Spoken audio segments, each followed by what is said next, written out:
Before installation, remove the plastic protector from the blade rubber.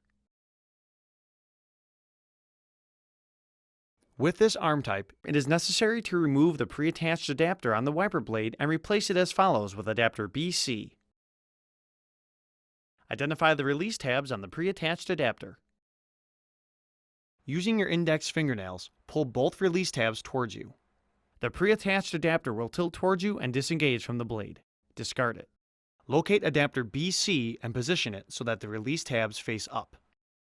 Tilt adapter BC back into the cavity in the blade until it clicks in place.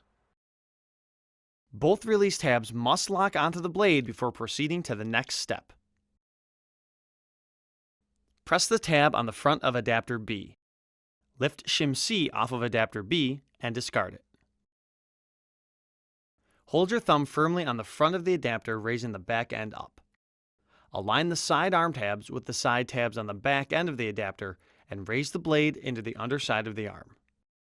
The tab inside the hole in the top of the arm must go underneath the upper tab at the back end of the adapter.